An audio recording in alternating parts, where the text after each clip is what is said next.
একটা মহল চেষ্টা করছে দেশে অস্থিতিশীলতা সৃষ্টি করবার জন্য। আপনাদের কাছে আমাদের আবেদন যে অস্থিতিশীলতা সৃষ্টি না করতে পারে তার জন্য আপনাদেরকে সতর্ক থাকা, সজাগ থাকা। কারণ এই সময়ে যখন আমরা নতুন করে দেশ গঠন করবার কাজ শুরু করেছি তারেক রহমানের নেতৃত্বে, তখন যেন আমরা আবার সেই বিভ্রান্ত না হয়ে যাই।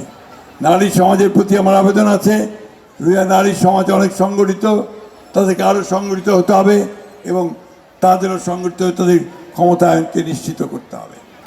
আমি এখানে হিন্দু, মুসলমান, বৌদ্ধ, খ্রিস্টান সব ধর্মের মানুষ, সব শ্রেণীর মানুষকে আন্তরিকভাবে ধন্যবাদ এবং কৃতজ্ঞতা জানাতে চাই যে তাদের সমর্থনে, অটলের রহমতে আমি কাজ করার সুযোগ পেয়েছি।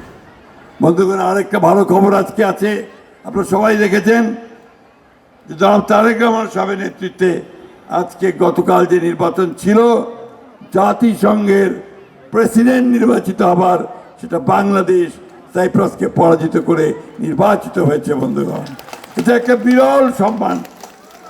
বাংলাদেশের মতো একটা ছোট দেশ আজকে জাতিসংঘের সভাপতিত্ব করবে আগামী 1 বছরের জন্য।